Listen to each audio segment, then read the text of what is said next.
on the shared territory of the Snawas and Qualicum First Nations, and we thank them for allowing us to live, work, and play in this beautiful part of the world. And just so people know, the recording has begun because our board meetings are recorded. So for today, just a couple of headliners. We seem to have national days and national things of every ilk coming down. Today is National Earth Day, for starters, and I'd like to acknowledge that as hopefully we can preserve this earth for days to come for our grandchildren, grandchildren, and grandchildren after that. But happy National Earth Day to folks. It has also been declared as this week will be the National Education Week, and Minister Bear sent out a ministerial address to everybody about the work of all of our districts, all of our staff, all of our employees in the district, our parents in our community, and really does take a community to raise a child. So in recognition of that, we have National Education Week this week from April 21 to 25. And then our board meeting doesn't overlap this year, but at the end of the month will be the National Day of Mourning for workers in the workplace on April 28th. And I'm not sure if Ewan and Matt will speak to it, but that is a day where sometimes there is a gathering in Nanaimo now to recognize those workers that don't come home from their workday, to which we are saddened, but we are trying to improve on our workplace safety and other things on an ongoing basis.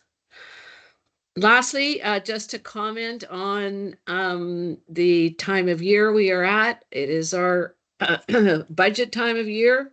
We are starting and have started our deliberations on our budget, and our local budget will reflect many of the things I think we know from around the province. We have declining enrollment predicted for our province in the area of education.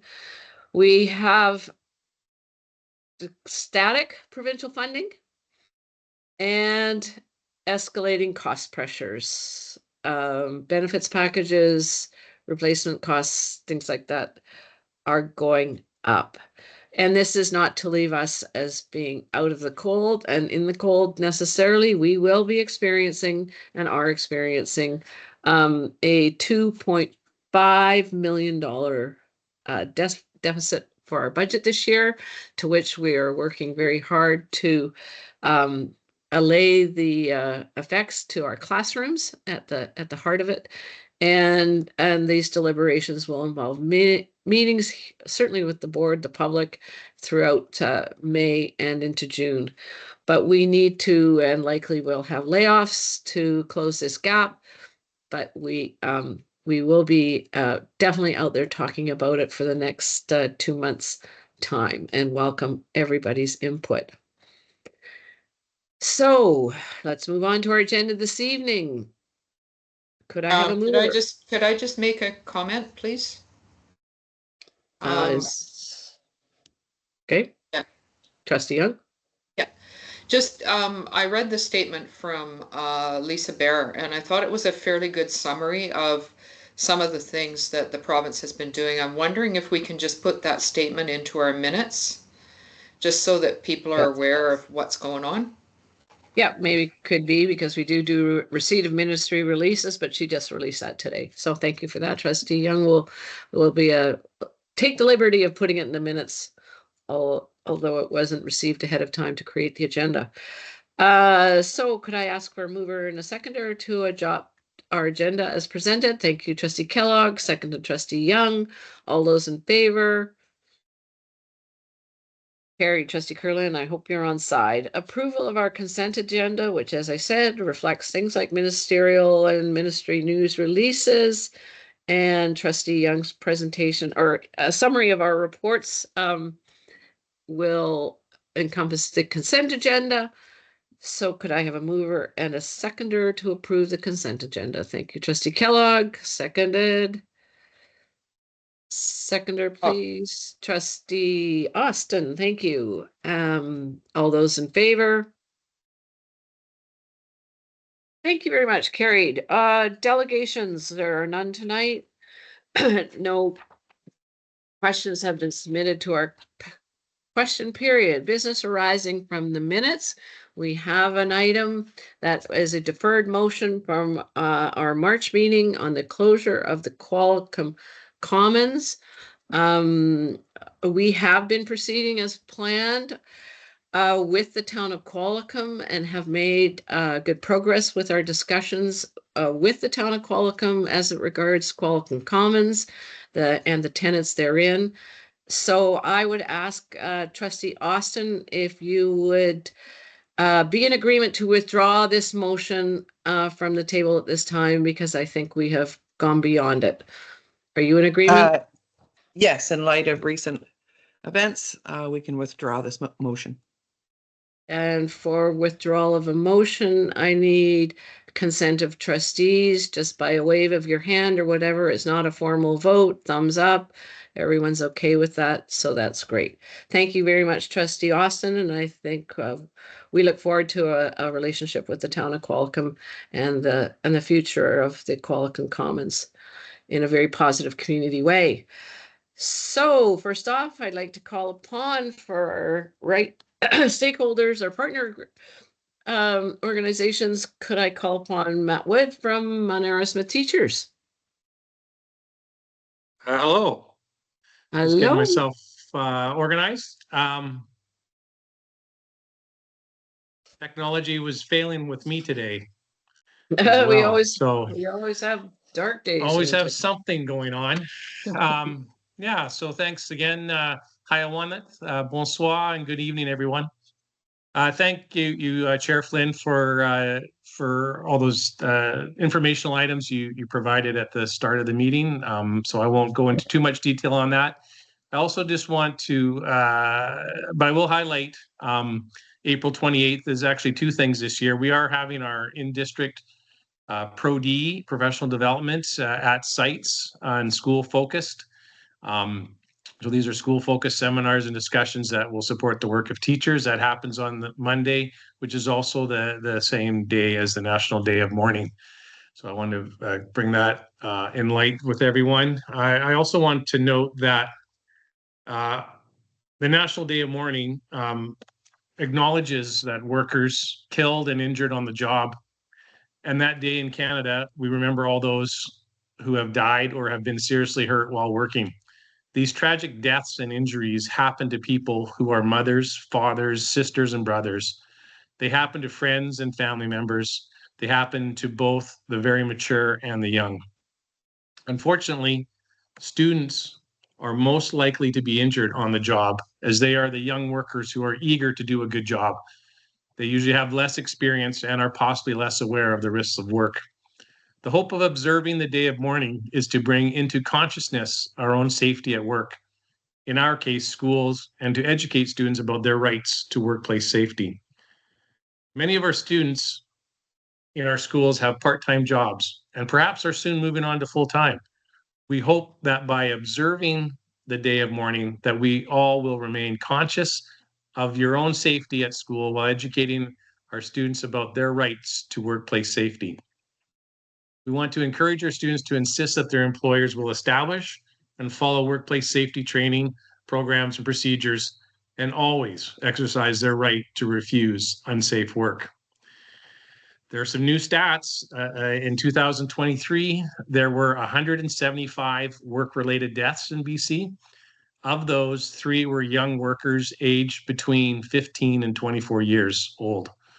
So I encourage everyone to use this day as an opportunity to reinforce young people that when they enter the workforce, they have the same rights as any other worker in BC.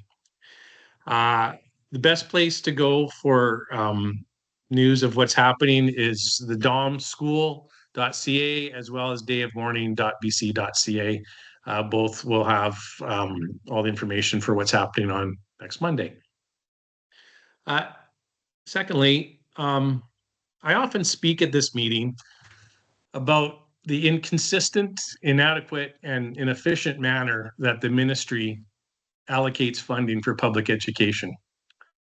Each year, boards are left to review their funding to weigh and prioritize educational programs in order to develop a balanced budget.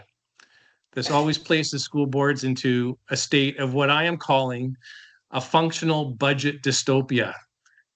This functional budget dystopia is reached when obviously less money is given, but the same expectation for the same results, or in fact, better results, is still there. In essence, ministry is asking more with less support, less resources, less ability to promote change. We know that the complex nature of students in current classrooms is diverse and in need of many professionals to provide the support necessary for each student to be successful. So it is difficult to hear that a proposed 11 FTE teacher positions will be cut from the system next year. Yeah. This would be in addition to 15 FTE that have been cut through attrition since 2021. These cuts are hugely impactful on the education system, as removing teachers from the system means students receive less support, less opportunity, and less programming choice of learning. In addition, teacher workload will increase, meaning less time and energy to support extracurricular events and more risks of teachers getting ill. With this in mind, I want to acknowledge the board's efforts to keep cuts far from students as possible. An example is the willingness of the board to fund programs like learning services and counselors with ratios that exceed our contractual minimum. The concern is now, though, that through functional budget dystopia, the board will be less likely to choose a better ratio and therefore may have to choose a path of minimal requirements. One area that does not seem to have any provincial ratios is district administration. According to data taken from the ministry website, where districts report the numbers of teachers and administration, our district currently has a ratio of 1 administrator for every 8.5 teachers. 10 plus years ago, the Qualicum School District had an average of 10.5 teachers per 1 administrator. A reminder that prior to school realignment, there were more students and more schools, but we had less overall administration. Today, we have less schools, less students, less teachers, but more administration and more administration at the board level. Even compared to districts of similar size, we are heavy on the administration side. The provincial average is 1 administrator for every 12.5 teachers. I'm only pointing this out as, according to the budget presented at our finance meeting, school costs for administration have gone up over $1 million, and district administration has gone up over $700,000 since 2022. I say this knowing that the district is trying to take a balanced approach, but this current approach is not resonating with MATA members. And finally, I want to make a statement regarding the replacement costs due to teacher absences. It has been reported many times at this meeting and other committee of whole meetings that costs for employee absences due to illness has risen substantially since COVID and is possibly higher locally than the average provincially. I think we all can agree that the definition of illness has changed since COVID, and that this new understanding has likely led to an increase in employees taking better care of their health and being more aware of how they are feeling. I want to assure the public that teachers are utilizing their contractual right to take necessary time to ensure that they are staying healthy, appropriately, and professionally. Any of us who have had children will attest to how difficult it was to care for your own children when you were not feeling well, let alone working with a maximum class size of students. It is not easy to be away from your classroom or your work as a teacher. Oftentimes, it can be more work to be away than it is to attend while ill. So I'm glad and confident that teachers are making the right choices based on their personal health needs. If perhaps part of our 25-26 budget is a reflection of this unfunded liability of sick leave, then I will reiterate that funding models from the ministry are flawed. Asking my members to think twice before taking a necessary health leave in order to cut down costs can be seen as disrespectful to the professionalism of my members. Increased workload can lead to increased tiredness, and when the body is tired, it is more susceptible to illness. Recently, prior to this spring break, there was a classroom in our district that only had 5 students in attendance, 5, as the other 20 were home sick. I will state again that those teachers and educational assistants that are on the front lines working with students are the ones most exposed to that variety of contagions that arrive each day. Again, I will state, I want to reassure the public that MATA members have been utilizing their contractual right and their professional judgment to take the necessary time needed in order to get healthy, be healthy, and stay healthy. So they are able to be the best for their students, your children, that they serve on a daily basis. A learning environment that is well funded and supported is a learning environment that's good for students and is good for teachers. Merci beaucoup. Thank you. Haisepqua. Thank you, Mr. Wood. Mr. Kurland, you have a comment? Trustee Kurland?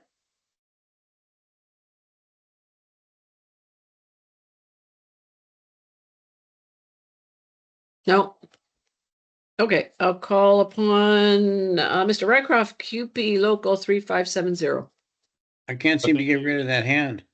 Oh, Put it down, Barry. put it What's down. that? Hit the So raise put it hand down, button. Barry. There you go. There he goes. Mr. Rycroft. All right. Thank you, Madam Chair. Yeah, layoffs is a scary time. This year seems to be even a little more scarier than last year, where our deficit is over double what we had last year. I know CUPE really had a hard time delivering the services that we are expected or not expected, but we are encouraged in what we would like to deliver to the public and to the students that need it so much. It would be interesting to see how we play out this year. I do look forward to future discussions on this. I have to reiterate, with the closure of the Commons being redacted, I really hope that the board can see a way to incorporate CUPE into the staffing model like we do with other rental facilities, such as Family Place. But we still staff it with our custodians, and it seems to be functioning just well in that model. Again, I'd like to reiterate the day of mourning. Day of mourning is a day where workers and families and employees and community members come together to mourn the workers who have died on the job. When I started here, I could honestly say I have lost no friends to this. I have now lost 5 friends, and one of them was hauled off of our school fields. It truly hits home. On the day of mourning in the Parksville Beach, there will be a ceremony at 5 p.m., and I encourage everybody that can attend to attend. I have been off myself with an illness for the last 2 weeks, or the beginning 2 weeks of this month, and it was one of the worst illnesses I've ever had. So I appreciate the benefits I have into being able to use them for sick leave. That being said, that is all I have for this evening, and thank you for my time. Thank you, Ewan, for speaking to the Parksville Beach Service, because that has been a great tradition over many, many years for CUPE to support. So that's wonderful that it's returning. And District Parent Advisory Committee, do we have Mr. Warniak or someone in his stead to present on behalf of DPAC? I am hearing nothing, so we'll move on to our action items. So we have none. Information items. We'll start with our superintendent's report. Over to you, Dr. Jory. Okay, thanks, Chair Flynn. Hello, bonjour, squale, CMCA.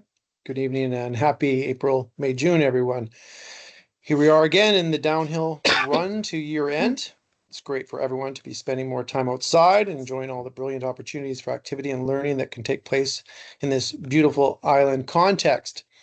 I'm very much looking forward to our upcoming school plan presentations on May 13th. We'll follow a similar process to the last 2 years, dividing the PVP and the board into 2 rooms, and have PVP teams present one school goal each in each location in a 5-minute mini ignite with 2 minutes left for questions and conversation with the board and senior team. This will give each board member a chance to learn about a goal from each school, what information caused attention to that goal, current response, impact, and next steps. Principals and vice principals will get a chance to practice at the upcoming meeting as it is always a challenge to deliver a complex idea in a short period of time. That being said, they're more than up to it. Looking forward to sharing some of the great work they're doing in their schools with their staff in support of the district's strategic plan. Codes of conduct are being updated around the district as well, and our principals are using our local process to check in with stakeholders and update their codes for submission next month. Last year, we were consumed with the cell phones and other devices part of the process, which fell on the heels of our full overhaul the year before. But this year so far has been much quieter, no new challenges to take on. And we look forward to seeing the new forms as they come in and what changes may have occurred. The transportation review process is ongoing. Communications are being shared regarding the changes to routing and the software upgrades, which will lead to better service levels and greater capacity for real-time communication with parents and caregivers. There is a fee conversation, change conversation underway. Certainly not settled. And we intend to create a transportation appeals committee to address concerns and special requests that arise and keep those requests away from general staff. Of course, the later start conversation will follow in a moment and give the board a chance to weigh in on this matter. Appropriate, I think, given its farther reaching impacts across the system. I would like to apologize for the lack of system-wide messaging as of late. I promise to get a constant contact out there very soon. It does take me a bit of time to make these. I'm slow with the program, and it does tend to fall off the table when other matters come along. I do think we need to look at our communication practice more closely, and it's time that we put together a group to advise this work. What we call it, who is on it, and how long we do this for requires some input from the Board of Education, so I will be raising that with you, the board, next time we meet, with the intention of something, whatever that something is, being active prior to the end of this school year. Finally, and there's been several comments already, but I have made several comments publicly and privately about our budgetary situation over the last few years and months, in private and in public. It is fair to say we are in a tough situation right now. This is the case across the province and globally.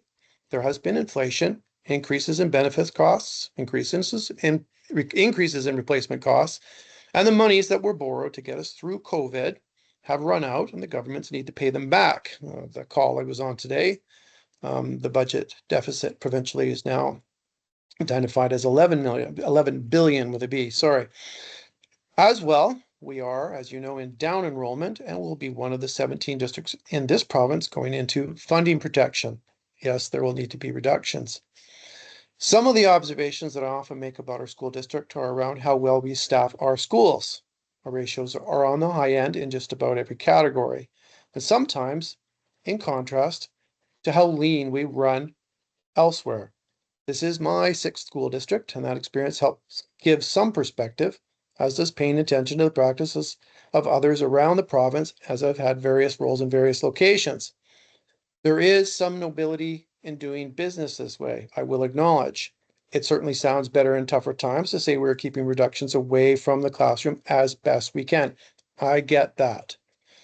However, there is a cost to that thinking when it pervades over time, budget to budget to budget.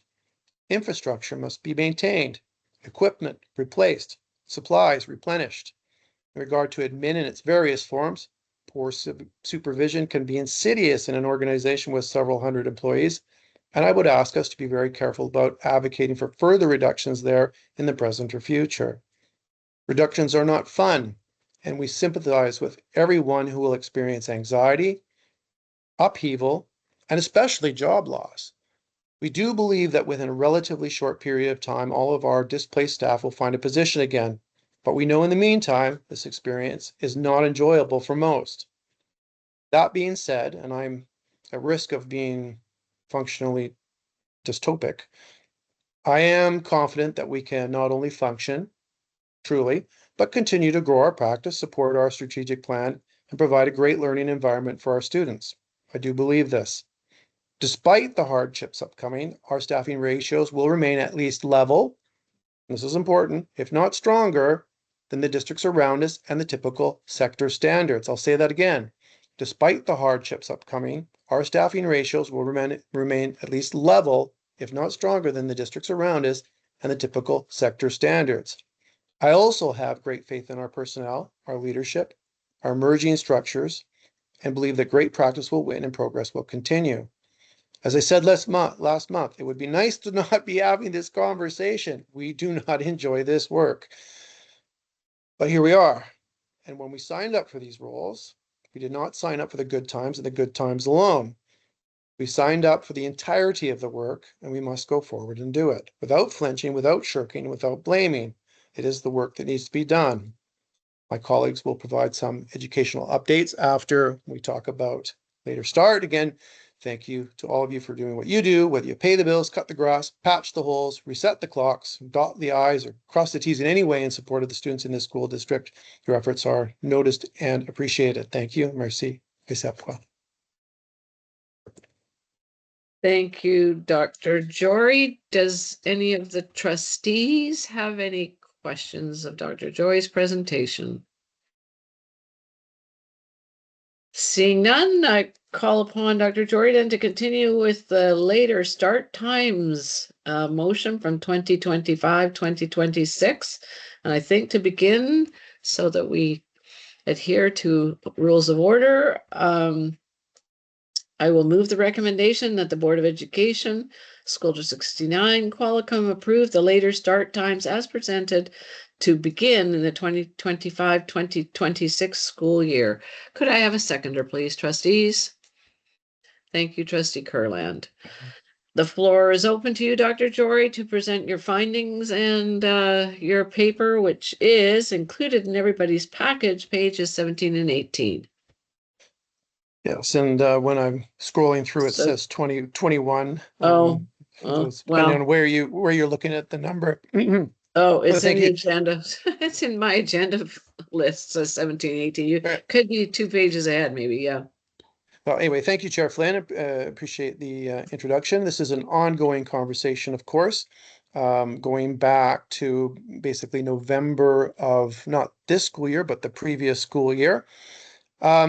I'll just give a brief summary of each paragraph rather than reread them out, noting that the board will have gone through this probably quite thoroughly and that members of the audience can do this so at their own leisure.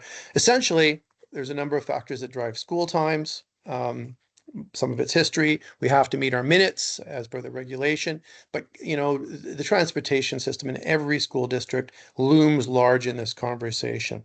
What I do want to point out is schools, districts and schools have moved their start times forward to as close to 9 as possible. And this isn't about us trying to be leaders in this endeavor. It's about us actually trying to catch up a little bit. We have a greater range of start times. And initially, this was brought to the board because we have 2 schools that start quite a bit earlier than the others, 8:10 and 8:09, and that is Arrington and Nanoose Bay. And so in the interest of equity, noting that there is considerable research in support of sleep, and of course, we all know that early mornings can be very challenging for families. That, you know, could we do something to bring those times forward? Last year, we went out on a process, collected approximately nearly 2,000 surveys all across the district, brought those to the board, but unfortunately, at that particular time, our ability to use the busing software wasn't sophisticated enough to do this in a very specific way. And so I put to the board, can we move everybody back 10 minutes? And the board did consider this at the time and said, no, we're gonna say no for now, but we would like you to see if you can do this in a little bit more of a specific and targeted way.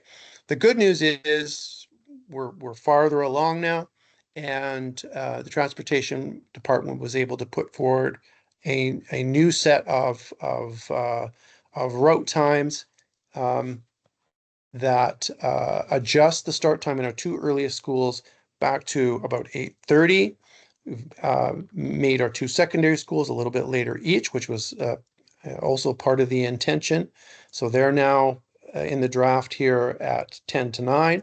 Now, there has been a number of other impacts, but the impacts, in my opinion, have been manageable. 5 minutes here, maybe as much as 10 minutes.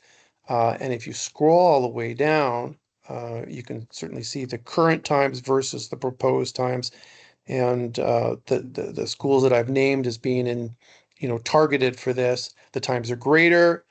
And then you can see some of the other times that are lesser. Actually, QB is 11 minutes changed. That would be the one school outside of those four that moves more than 5 minutes. Keep in mind that this is one more step along the journey. This isn't the final stage by any means.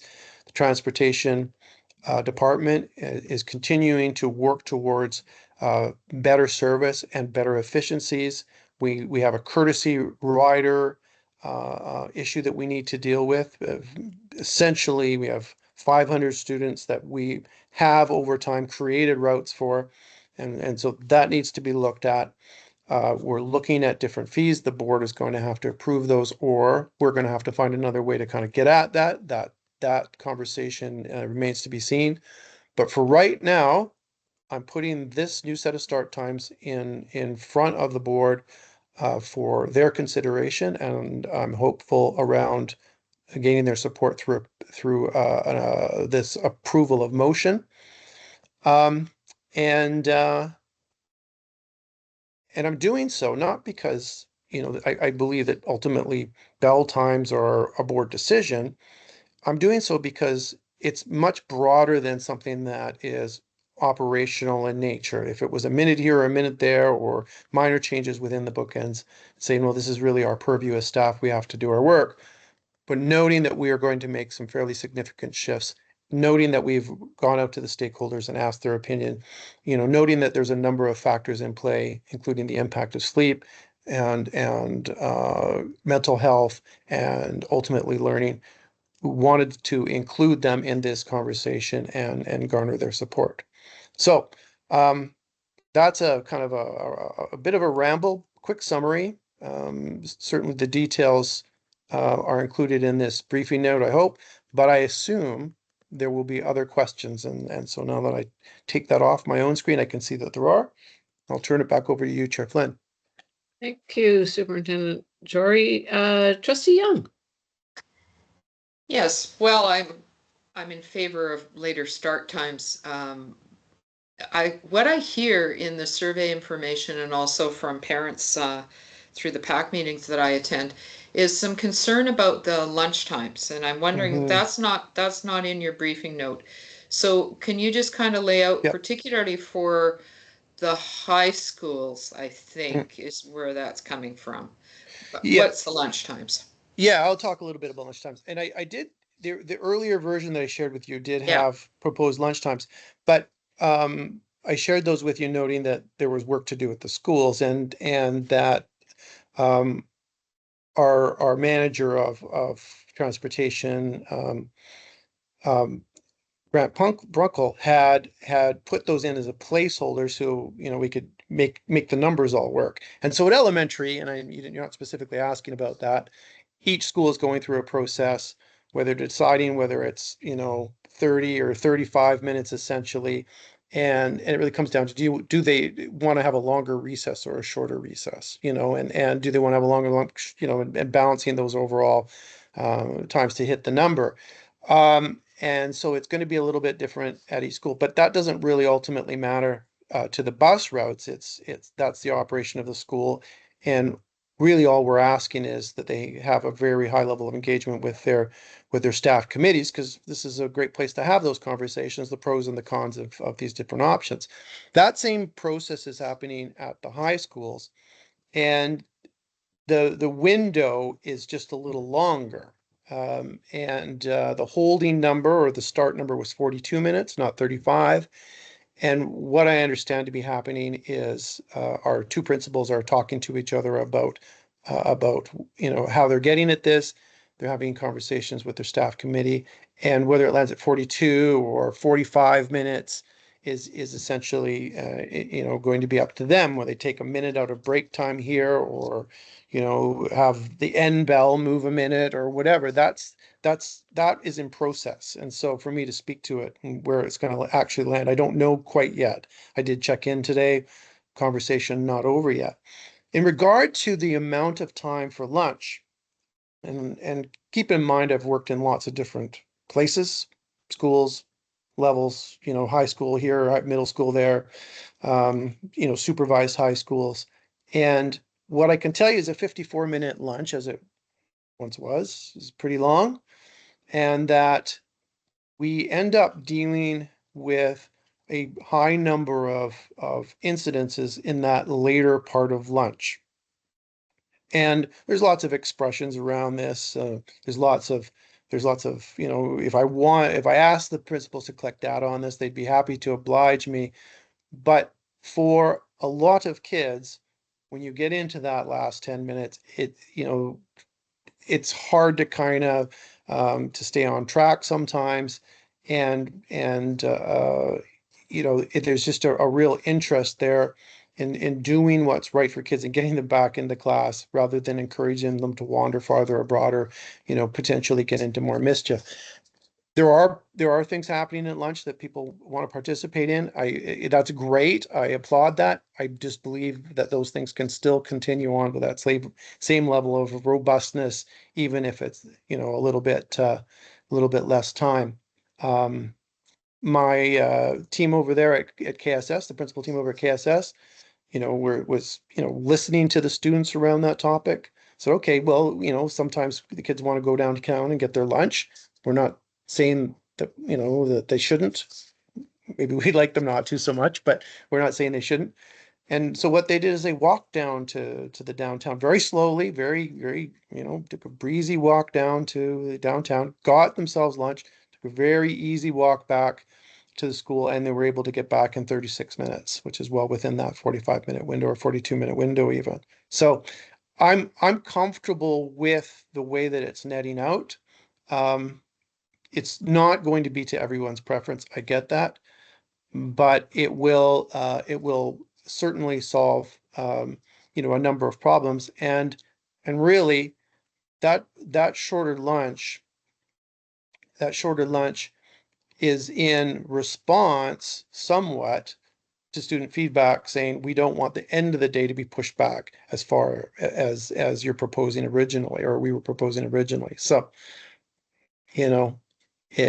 life is full of compromises, I guess, is what I would say. Anyway, enough of an explanation around that. Bit of a grandpa answer, as my kids would say. Thank you, Dr. Jory. Apologize for going on. Thank you, Dr. Jory. Trustee Kellogg, and then Trustee Austin. Yeah, I just wondered, Dr. Jory, we had talked about, or you had mentioned to the trustees that there was some concern for parents dropping at particularly Nanoose, having to drop their kids off earlier when they're headed to work. And there was Yes. some discussion about providing some supervision for the kids that Yes. ended up there. Was that able to be done?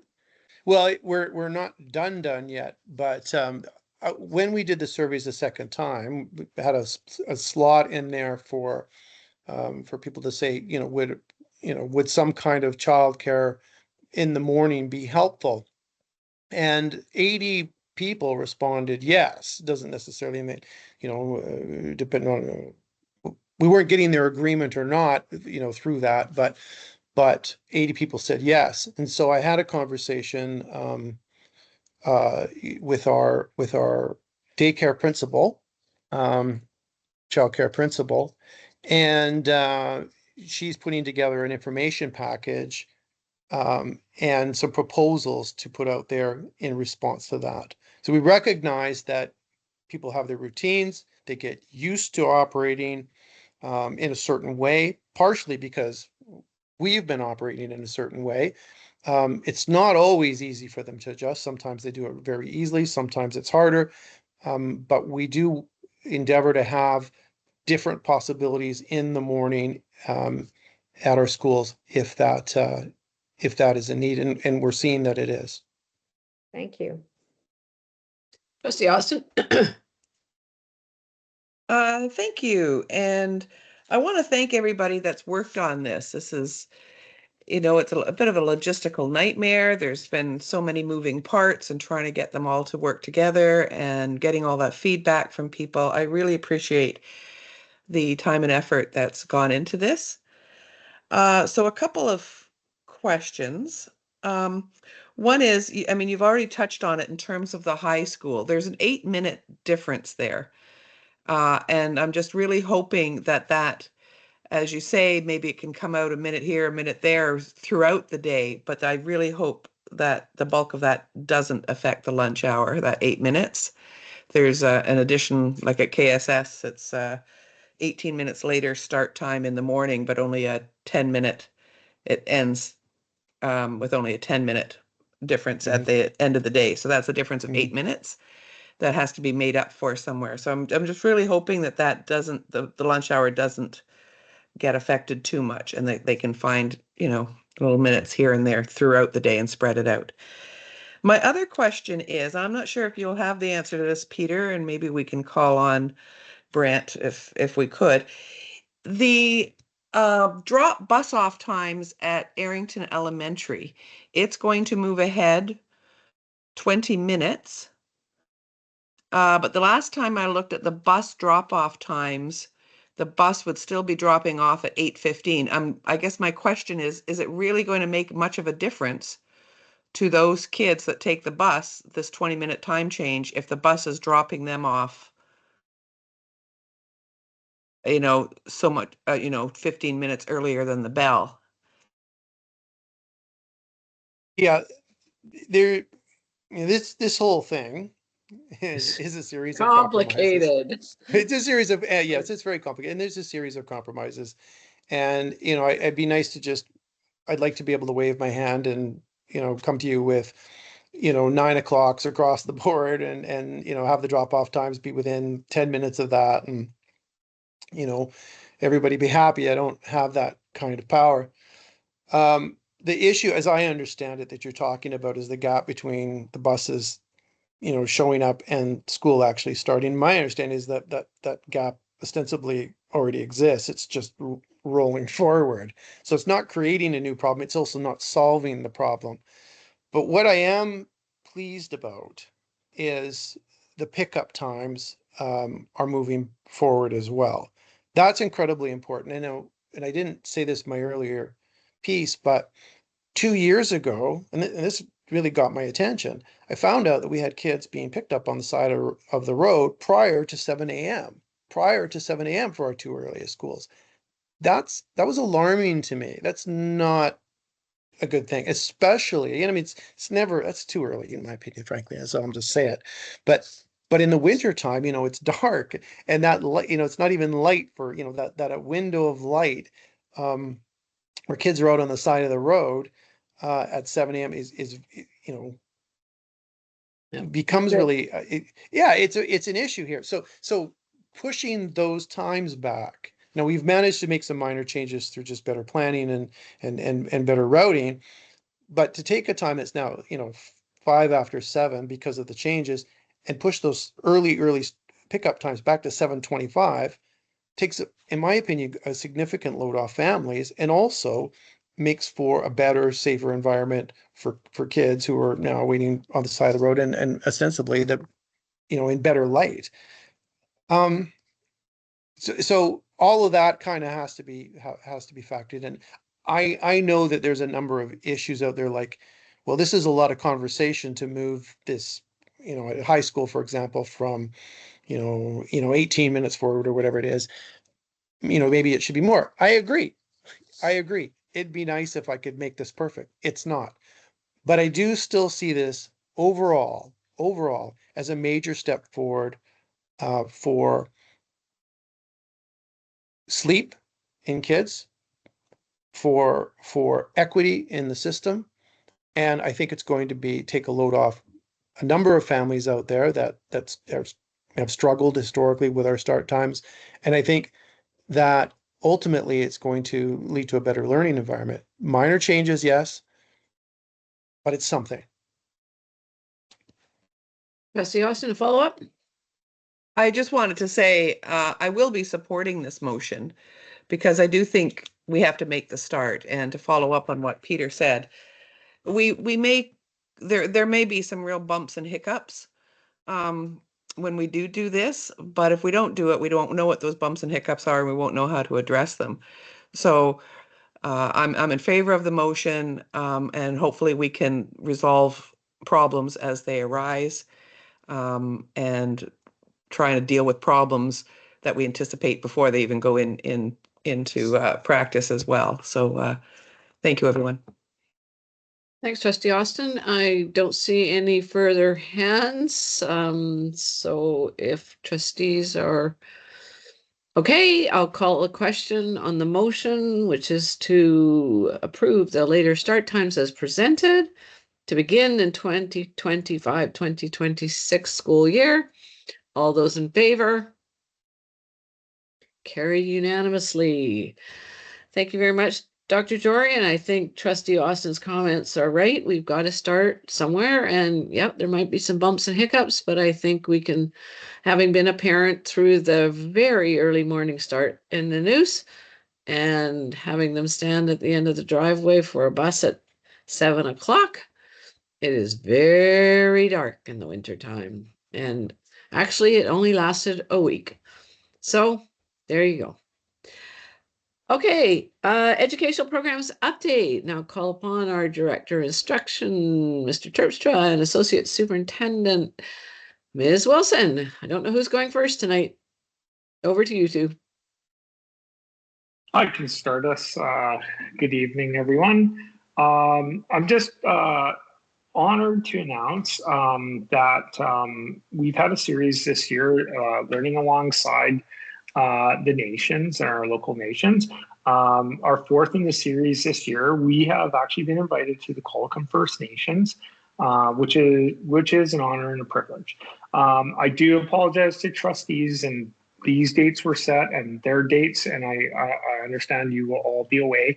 And but we understand, and those are dates that collided that none of us had responsibility for. So, but I would like to remind any educators that want to come.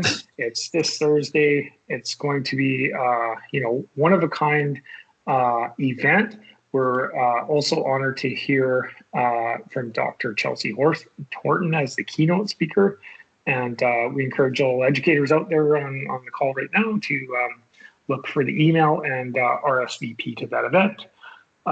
We finished our numeracy learning round series with Carol Fullerton in district, and we had a primary session at Qualicum Elementary School and a intermediate session at Qualicum Secondary School just this last week. And I just want to remind everybody that spring is the season of culmination and celebration of learning across the district. We've had parent-teacher nights, celebrations of learning. High schools will be getting their mid-semester 2 report cards this week or next week. And then we gear up to the ultimate event of our graduation celebrations at all of our high schools, and we look forward to that. I see Miss Marshall is on the line, and I just wanted to point out, in my role, I get to go to lots of schools, and at Arrington Elementary, they turned their library into a Titanic exhibit, complete with role players, artifacts, and interactive stations, thanks to their teacher librarian, Janet Richards, and the EES team for that unique event. And April 30th, also, our teacher librarians have planned a STEAM event, and STEAM is STEM with the arts added in, and that's for girls in grade 6, 7, and it will be at Qualicum Secondary, but put on by our wonderful Qualicum teacher librarians. And last for me is just a reminder, because it is Earth Day today, that the Climate Action Symposium will be at Qualicum Center, again hosted by Qualicum Secondary School, and We're really excited about that event. That's in, I'm going to say it's third or fourth year. There will be districts joining us from all across the island. And with that, I'll turn it over to Ms. Wilson. Thanks for getting the climate action kids in. This is an awesome thing, and we're just all so disappointed we can't make that too. Associate Superintendent Ms. Wilson. Good evening, everyone. I think somebody referred to this month as being April, May, June. It's 1 month in one. I'm going to add on September onto that as well. It feels like it's April, May, June, September as we start to be thinking about what's happening in September. It's always that time of year where we're celebrating and looking at our learning this year, but also planning for next year. In saying that, a couple of events that I'd like to share with you tonight. I did talk about some of them at the Education Committee that are Trustee Young chairs, but I want to review them because they've happened now. One of them is Pete the Cat, and it was a well-attended Thursday evening, and we were a little bit worried because it was a Thursday evening, sunny weather before the long weekend, but there was some conflict in scheduling, and so we had to move it to that Thursday. It was really well attended, and for those of you that don't know what Pete the Cat is, I had to explain to, actually Chief Rakama was at the event, and he was curious about Pete the Cat, and we were talking about, it used to be Clifford the dog, and prior to that, it might have been the Breinstein Burrs, and prior to that, it was another character. Pete the Cat is the in character for our preschoolers right now, and he writes good literature, the good stories that he tells, and so we are still renting Pete the Cat costume, and he still comes to visit our community as part of our Ready, Set, Learn.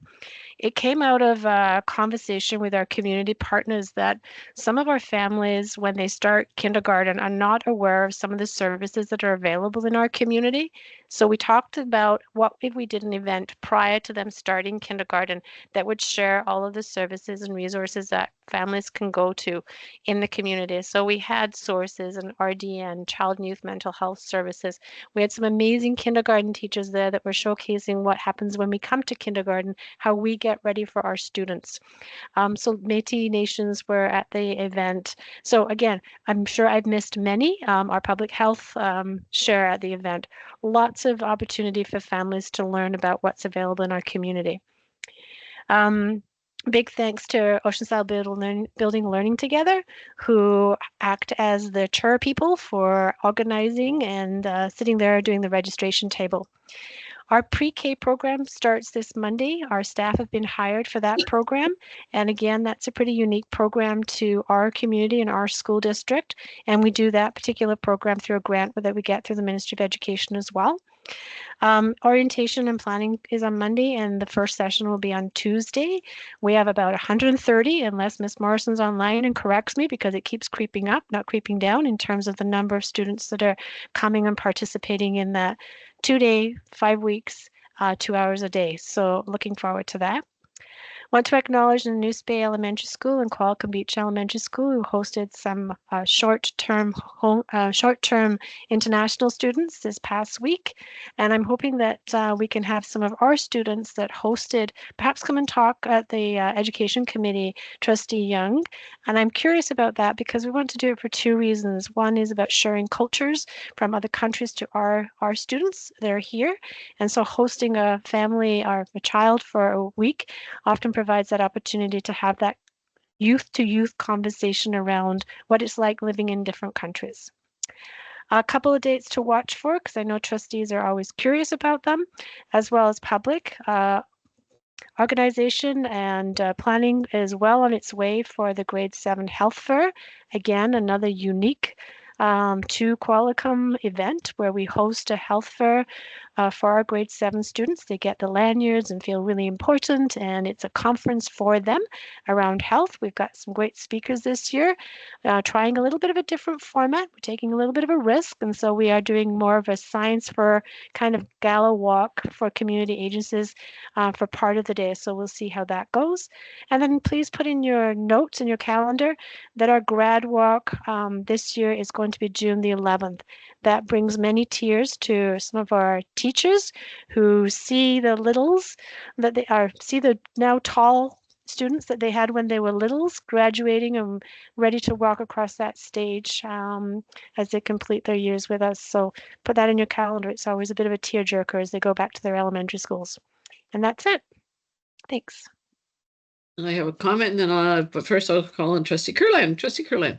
Did I hear you say that Pete the Cat was a rented costume? Well, Did it's I a say that out mascot. loud? I'm I thought sorry. it was He's real. not a rented costume. He's real. Okay. He's it. Let's get that straight. Yeah, I'd like to give kudos to the ISP program and the exchange with the kids. I didn't take 3, but a neighbor friend of mine did. And actually, she took 3. She should probably have dialed it back. Nice retired gal. But Amelia, Chica, and Yatsum came to Flynn's Easter egg hunt on Sunday. And they were from Hong Kong and had never been to an Easter egg hunt.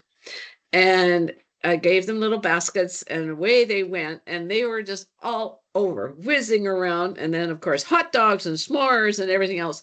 And the kids wanted to stay. So this school and the field trips that they talked about and everything was just absolutely wonderful. So it was very heartwarming, and they didn't want to leave. So it was great. Any other comments, trustees, about our reports from the educational programs update? Okay, on to some sort of heavier business. Finance and Operations Committee, Trustee Kellogg, do you want to lead us through our annual 5-year capital plan submission for 2026-2027? Okay, recommendation that the Board of Education of School District 69 Qualicum approve all 3 readings of the School District number 69 Qualicum Capital Plan Bylaw number 2025-2026 CPSD 69-01 at its regular board meeting of April 22nd, 2025. Oh, that was already done. No. Okay. This is one of those ones where we have to do it unanimously the first time and then we carry on. But could I have a seconder, please, to the motion? Seconded by Trustee Kurland. Mr. Amos, do you want to give any pre comments to the pages 21, 24, which indicate the items that are within the capital plan bylaw? Sure. And I spoke briefly at the finance, but again, absolutely, just to sort of put this in context, annually, the ministry calls for submissions for the minor capital, for major capital that school districts have in mind to do their 5-year planning process. And so these submission responses is based on information that we sent to the ministry back in September. So again, these are mostly all minor capital projects. They deal in the notations above. You can see that we're asking for projects within the confines of various programs: school enhancement program, food and infrastructure, carbon neutral and capital program, building envelope program, playground equipment. And so we put in for these proposals based on what we perceive as the needs over the course of time. And we just hope and cross our fingers that we will be successful and get a positive response. And so sure enough, through the work of our operations and maintenance, particularly our Director of Operations, Phil Monroe, these projects have been identified to go forward. And so that's what you're before you. There's a couple of interior construction upgrades at KSS and Bolinas. And again, this speaks to some of the washroom improvements that we're working through. Oceanside and Arrington are going to be getting HVAC upgrades, and this pertains to the DTCs, or the digital controls on those sites, to better handle and manage the air handling units. Likewise, we're getting additional funds for the kitchen and equipment upgrades at various sites. And again, this has everything to do with the Feeding Futures Fund and better updating our elementaries and sometimes our secondary schools to be able to manage those programs, those food programs that are now percolating through school districts. And then lastly, the playground equipment is one that there's a limited fund in the district, and so we don't always get a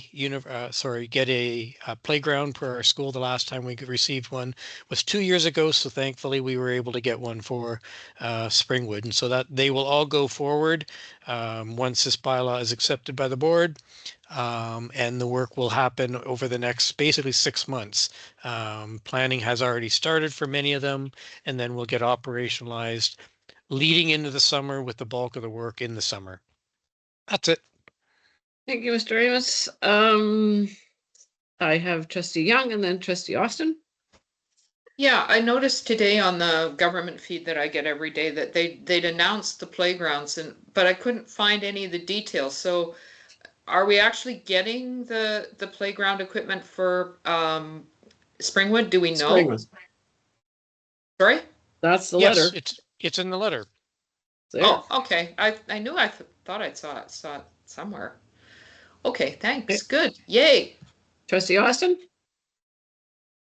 Thank you. I just wanted to remind folks that this is a pot of money for some of these capital projects, but there's also $1 million through the annual facilities grant that'll be coming to us, I believe, in May, right, Ron? And that has things like the painting and a few different, different kinds of things as well. So it's not over. No, these are just big ticket items that kind of fall within the parameters that the government has outlined. So as you know, trustees, to complete this process, we must pass this motion unanimously and then are prepared to do the next 3 readings as well. So seeing no further questions, I'll call for the vote. All those in favor of the capital plan carried unanimously. And now I would ask trustee Kellogg to proceed through the next 3 readings, 1, 2, and 3. So over to you. Thank you. That the Board of Education of School District 69 Qualicum give first reading to adopt the School District number 69 Qualicum Capital Plan Bylaw number 2025-2026 CPSD 69-01 at its regular board meeting of April 22nd, 2025. Carrying on. No, can I have a seconder, please? No, I need a seconder and then we vote. Second, trustee Austin. All those in favor? Carried. Over to you for second reading.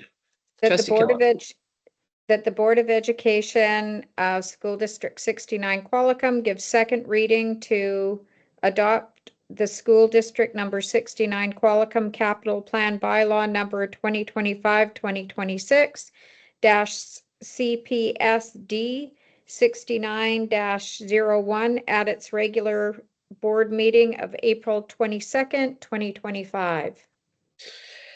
And a seconder, please, trustees. Thank you, trustee Young. All those in favor? Carried. And third reading. That the Board of Education of School District 69 Qualicum give third and final reading to adopt the School District number 69 Qualicum Capital Plan Bylaw number 2025-2026 CPSD 69-01 at its regular board meeting of April 22nd, 2025. And could I have a seconder, trustees? Thank you, trustee Young. And call the vote. All those in favor? Carried unanimously, all 3 readings. Awesome. Now we'll move to the Policy Committee of the Whole, and there's a summary of our proceedings in your package for you to read, but we'll on to our first reading of Board Policy 703, Student Fees and Subsidies.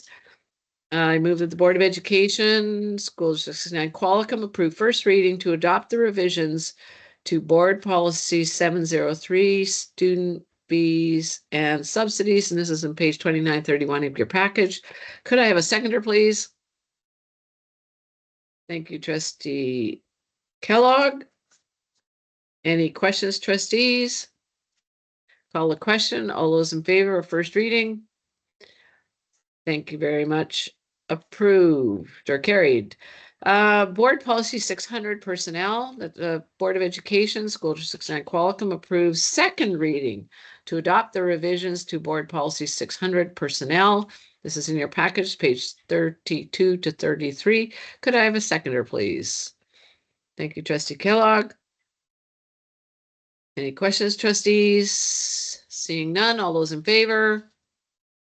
Carried. Board policy 602, exempt staff supplementary employee benefits, that the Board of Education School District 69 approve the second reading to adopt the revisions to board policy board policy 602, exempt staff supplementary employee benefits. Seconder, please, trustees. Thank you, trustee Young. Seeing no hands, all those in favor? Carried. Board bylaw 3, meetings of the boards of education, that the Board of Education School District 69 approve third and final reading to adopt the revisions to board policy 602, meetings of our board policy bylaw 3. We got typos all over the place here, all over. Okay, board bylaw 3, meetings of the Board of Education. This is approving third and final reading. And I think the only thing that's outstanding with this one that we're monitoring as trustees is a student voice. And we have not lost that on our radar, but to proceed with third and final reading tonight so that we can keep this moving forward. Could I have a seconder, please?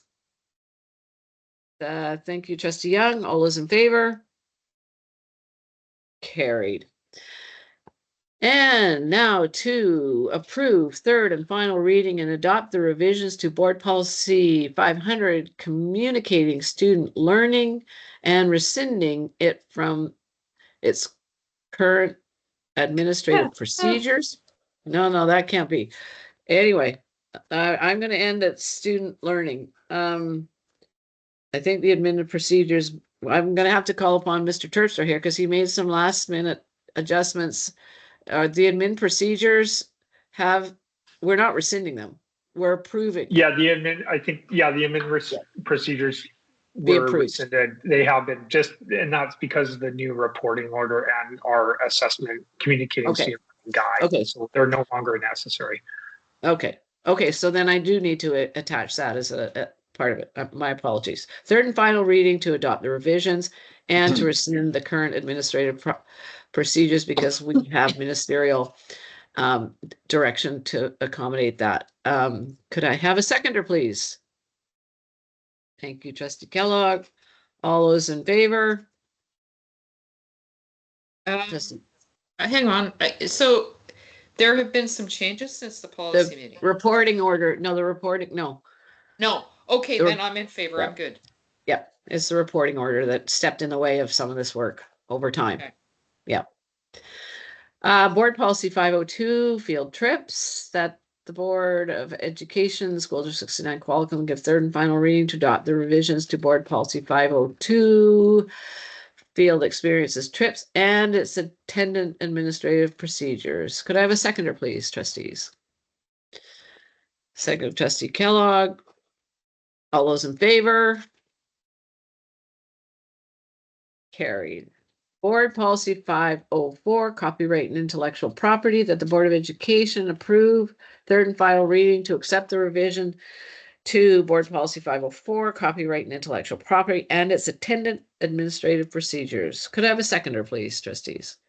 Thank you, trustee Young. All those in favor? Carried.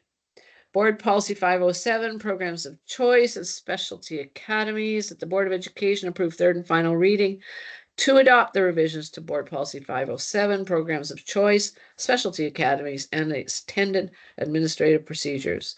Could I have a seconder, please? Thank you, trustee Young. All those in favor? Trustee Austin?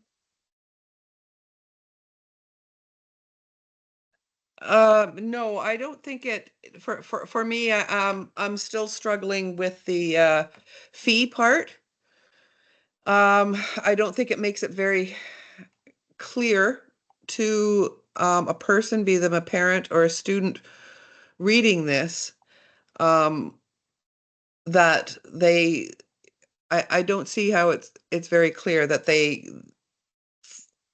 that they have opportunities to talk to people to see how some of those costs can be offset, subsidized, deferred, whatever. I just don't find that that's very clear in the policy. So, and I know I spoke to that at policy committee. So, and I think we're trying to capture it with more clarity in 703, which is student fees and subsidies, with direction and links to school sites on how to proceed with that.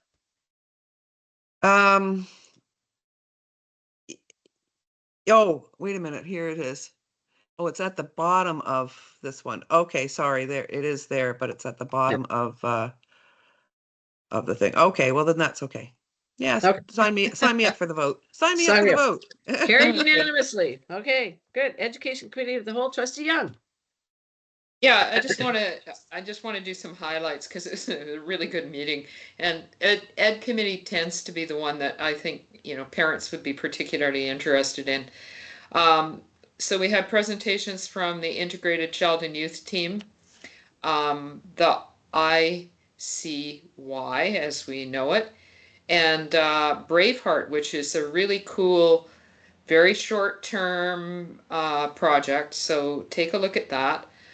Some of the stuff that Associate Superintendent Wilson talked about, that's good. I'm so glad about Pete the Cat. And course offerings at secondary. We're getting some really interesting courses at secondary. It's always dependent on whether students sign up, but Qualicum is offering a math alternative, which is called It's All About Money, all about the money, and it has to do with budgeting and all those good things.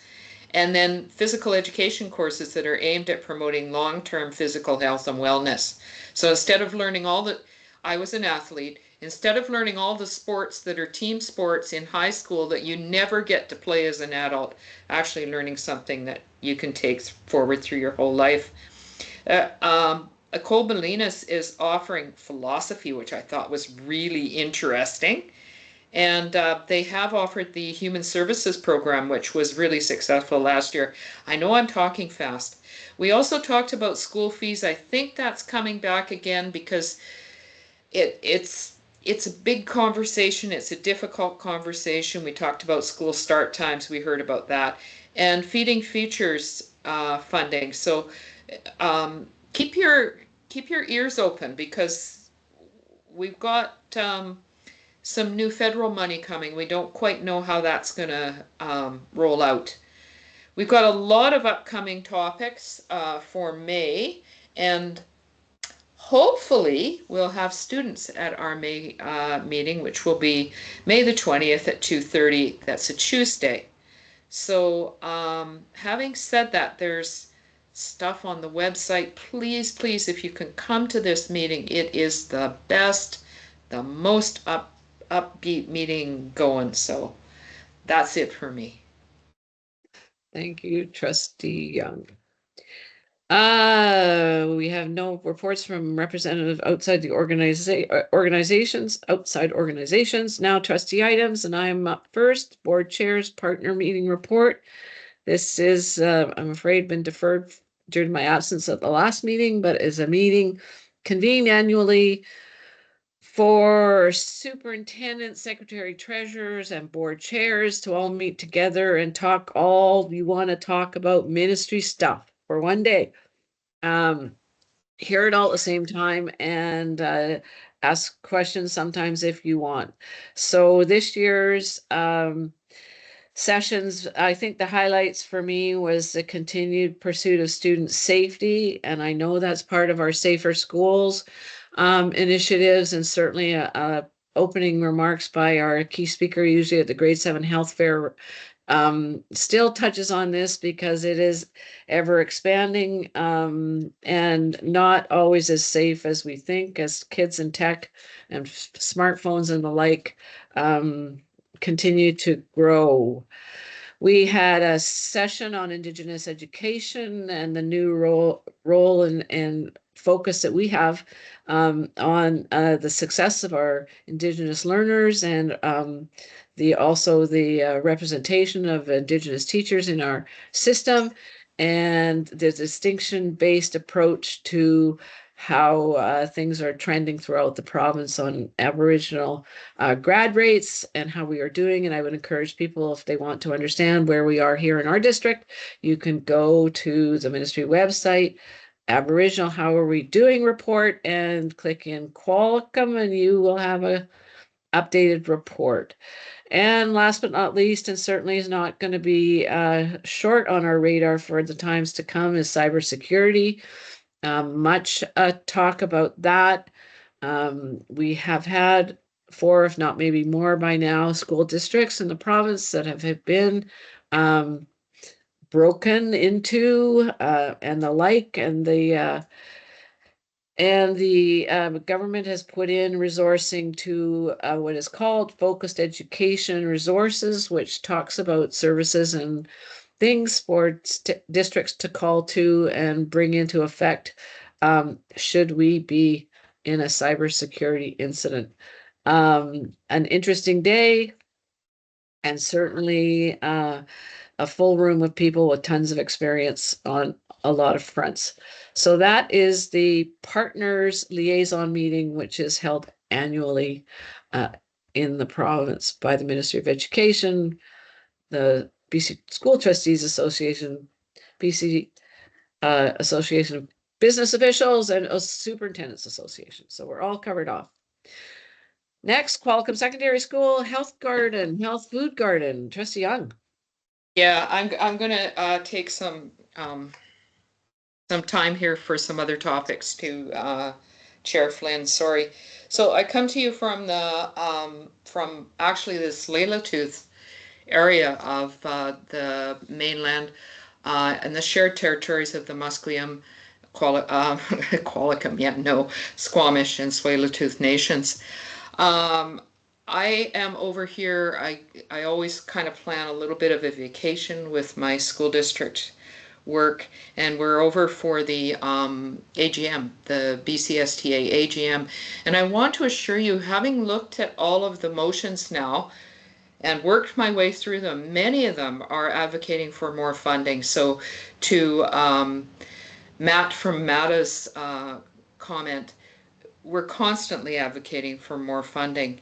On that note, because I was coming over to the mainland, I created notes to the budget meeting because I wasn't sure that I was going to be able to participate freely. And so those notes are available if you email me. I'm happy to send them on. I want to thank the board for subsidizing my attendance at the Canadian School Boards meeting this July in Winnipeg, and I thank them very much for their support in doing that. I think it's going to be fabulous, and there will be reports, lots of reports. There's like 20 workshops or something. And finally, just to bring this to trustees' attention, Qualicum Secondary School had a presentation a while ago about a health food garden. They were looking at putting a garden site, a healing garden site in the area where the old basketball court was. And it's quite a big area. So what I would like to ask the trustees is if I can continue to follow this project through, and where there are reports either orally at a board meeting or in the consent agenda, just report out on it, because I want to keep following it. Is that cool with you guys? Sure. Yeah? Sure. Okay. Yep. And yeah, so that's kind of everything that I've been doing lately. It's been great. Thank you. Thank you, Trustee Young. Trustee Kellogg, the student-led learning walks. Yeah, Sharing. I just wanted to share, I went to Ballina Secondary, and the Indigenous program did a student-led learning activity where students went into classrooms and they observed how classrooms worked, what artifacts they had in there, they watched how the teacher interacted with the students, how the students interacted with the teacher, and they did the observation. They went and did a written kind of a debrief thing, and then they had a fishbowl, and I just found it really interesting.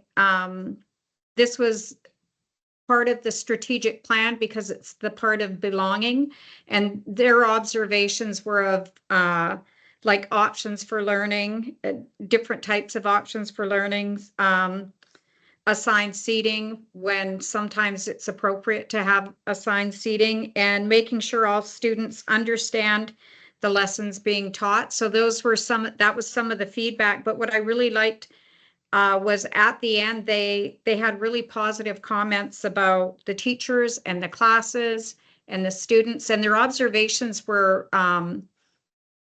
very down to earth. They would see a group of kids that were sitting together, and then maybe a student sitting by themselves. So in this fishbowl, they were kind of brainstorming how they could make that person feel as though they belonged in the classroom. And it was a really good, well-organized activity. And it was my pleasure to be there and to watch the learning that happened for them, because they all learned different things. So it was great. Thanks, Linus. Yeah, you watch and you learn too, as well as having it the other way around. There's no new or unfinished business, board correspondence, so I'll move now to the question period, public question period. I don't have the whole screen for folks, but if they raise their hands with the raise hand function and go on screen so we can see you, are there any questions for public question period? We did have somebody who had a question or a comment during a report. Yeah. Yeah. Maybe they want to make it now.